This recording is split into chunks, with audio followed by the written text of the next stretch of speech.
ایک دعا بھی قبول نہ ہوتی، آج اتنا اجر و ثواب مل رہا ہے۔ تو میرا ذہن بنا کہ جناب اس معاشرے کو، یہ ایک پہلو جو ہمارے معاشرے کو برباد کرتا جا رہا ہے،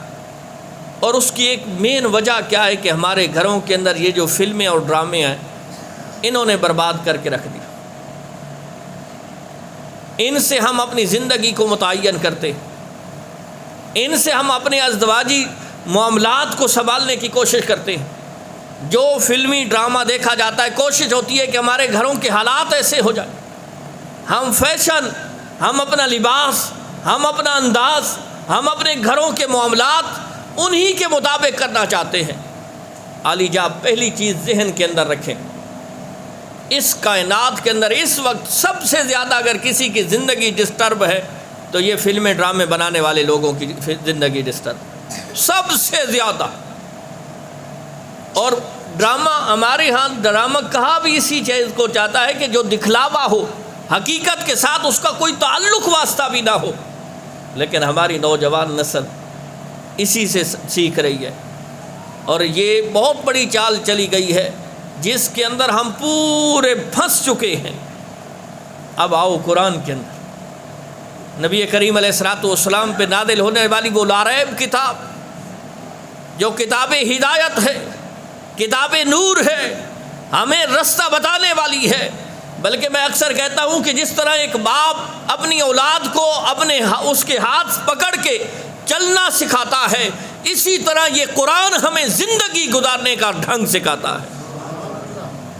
قرآن کے اندر یہ عشق مجازی کی ابتدا ہوتی ہے نگاہ سے، کہ بندہ کسی کو دیکھتا ہے تو اس کی محبت دل کے اندر پیدا ہوتی، اور یہ فطرت ہے کہ یہ ہمیشہ غیر محرم سے ہوتا ہے۔ تو قرآن نے پہلی ہی چیز فرمایا، قل للمؤمنین یغضوا من ابصارہم، اے حبیب ان سے کہہ دو، مومنین مردوں سے کہہ دو، یغضوا من ابصارہم، کہ اپنی نگاہوں کو نیچے رکھو، ان نگاہوں کو نیچے رکھو۔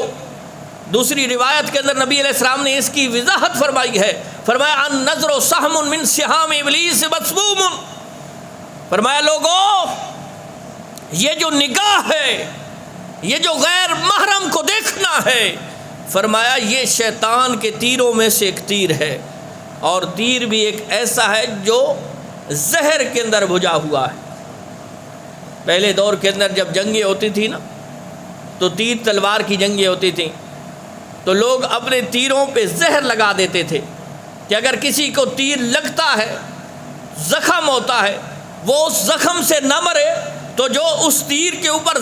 زہر لگی ہوتی تھی وہ اس کے جسم کے اندر، باڈی کے اندر پھیل جائے اور وہ اس زہر کی وجہ سے مر جائے۔ میرے مصطفیٰ نے کتنی خوبصورت مثال دی ہے، فرمایا لوگو یہ جو بد نگاہی ہے، کسی غیر محرم کو دیکھنا ہے، فرمایا یہ شیطان کے تیروں میں سے ایک تیر ہے، اور تیر بھی ایسا ہے جو زہر کے اندر بجھا ہوا ہے، جس پہ زہر ملی ہوئی ہے، لگی ہوئی ہے، ملی ہوئی ہے، کہ وہ اتنا نقصان اور آگے فرمایا من ترکہا مخافتی، نبی علیہ السلام نے فرمایا کہ جو اللہ کے خوف کی وجہ سے اس نگاہ کو اپنی کو جھکا دیتا ہے، جب بھی کسی غیر محرم پہ پڑتی ہے، فرمایا جھکاتا ہے اللہ رب العزت اس کے دل کے اندر عبادت کی حلاوت پیدا کر دیتا ہے، عبادت کی محبت پیدا کر دیتا ہے، عبادت کی لذت پیدا کر دیتا ہے کہ اس کو عبادت کرنے میں لذت محسوس ہوتی ہے۔ پہلی چیز جس سے یہ ابتدا، اس برے کام کی ابتدا ہوتی ہے، وہ ہے نگاہ۔ اور قرآن نے مردوں کو، حالانکہ یہ دیکھیے قرآن کی اکثر اگر آپ فرامین پڑھیں تو وہاں مردوں کا ذکر ہے تو اس کے نیچے تابع عورتیں بھی آ جاتے ہیں، لیکن یہ ایک ایسا معاملہ ہے کہ قرآن نے مردوں کو بھی مخاطب کیا ہے، فرمایا قل للمؤمنین یغضوا من ابصارہم، اور دوسری جگہ پہ فرمایا وقل للمؤمنات یغضضن من ابصارہن، الگ عورتوں کو حکم فرمایا کہ اے حبیب تمام مسلمان مردوں سے بھی کہہ دو کہ اپنی نگاہوں کو نیچے رکھیں، اور تمام مسلمان عورتوں سے بھی کہہ دو کہ وہ اپنی نگاہوں کی حفاظت کریں۔ یہ پہلی چیز جس سے ابتدا ہوتی۔ نبی کریم علیہ الصلوۃ والسلام نے فرمایا اگر پہلی مرتبہ کسی غیر محرم پہ نگاہ پڑتی ہے، پہلی جائز ہے، اس کے بعد دوبارہ اگر خود کرے گا، اب انسانی خواہش ہوتی ہے، دل کے اندر یہ خواہش پیدا ہوتی ہے کہ دوبارہ نگاہ کی جائے، فرمایا پہلی جو بغیر کسی وجہ سے، بغیر کسی سوچ کے، بغیر کسی خواہش کے ویسے نگاہ پڑ گئی تھی، فرمایا جھکا لو اپنی نظروں کو، اگر دوبارہ پڑے گی تو پھر گناہ ہے۔ اور یہ صرف مردوں کے لیے نہیں ہے، عورتوں کے لیے بھی ہے۔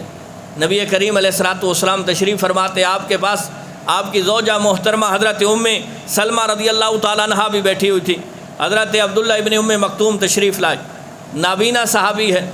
تو نبی کریم علیہ الصلوۃ والسلام نے فرمایا کہ اے ام سلمہ پردہ کر لو۔ عرض کی یا رسول اللہ یہ تو نابینا ہے، یہ تو مجھے دیکھ بھی نہیں رہا، تو میرے مصطفیٰ فرماتے ہیں نہیں، یہ نابینا ہے، تم تو نابینا نہیں ہو، یعنی تم پردہ کر لو۔ اب اسی معاشرے کو اگر دیکھیں، پہلی چیز نگاہ ہے کہ بندہ جس کے ساتھ یہ تصورات پیدا ہوتے ہیں بار بار نگاہ کرتا، اور اسی بار بار نگاہ کرنے کی وجہ سے انسان کے اندر خواہش پیدا ہوتی ہے ملاقات کی، تو ملاقات کتنا بڑا گناہ۔